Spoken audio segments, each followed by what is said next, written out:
When investigating financial crime cases, the police would freeze bank accounts and seize any assets suspected to be proceeds of crime or which constitute evidence.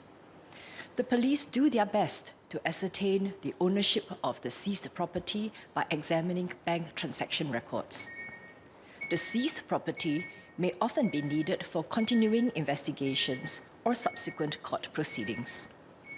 If they are not so needed, the police would apply to the court for the property to be returned to the rightful owners.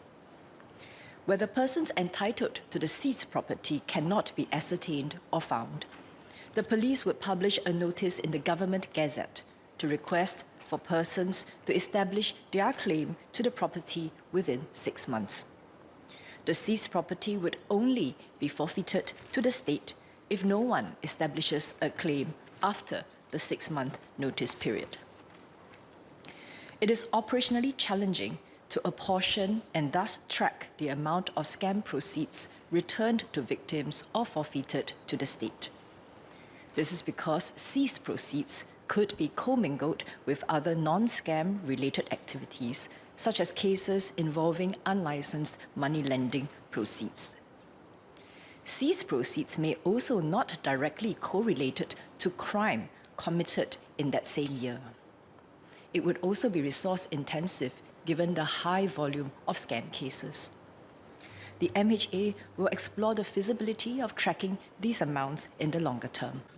In the case of the $3 billion scam, $3 billion money laundering case that was reported recently, has this Government Gazette been published to invite potential victims to submit their claims? And if not, when will that be? And secondly, has the government considered establishing a scam victim restitution fund, which is financed by the proceeds of these confiscated money laundering proceeds, so that local scam victims can also be able to make claims and get some restitution for the, in many cases, the thousands of dollars that they have lost in scams? Specifically on the $3 billion case, as it is specific to that case, could I invite the member to file a separate PQ on that case, because it is quite case specific. On his other proposal regarding whether or not there could be a consolidated fund of some sorts, where victims could perhaps through the fund be able to recover some of their lost amounts, I would like to say that various proposals are being considered to see how best to be able to compensate victims. But what I would like to add is the operational challenges that I had shared earlier in my main reply, which is that oftentimes the monies that are recovered by the Anti-Scam Center, they do not, through the course of investigations, we are not able to ascertain specifically that all the monies recovered actually all pertain to scams. Because oftentimes the syndicates that run these scams actually operate a lot of various other crime business lines as well. I had mentioned illegal money lending, for instance. So the monies, the proceeds which are recovered by the Anti-Scam Center is not just scam proceeds.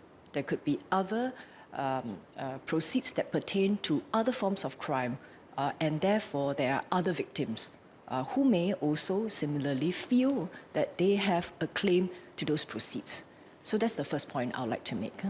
The second point I'd like to make is that it is often very difficult to be able to track whether this dollar that is part of the proceeds and monies recovered actually is that dollar which was lost to one particular victim.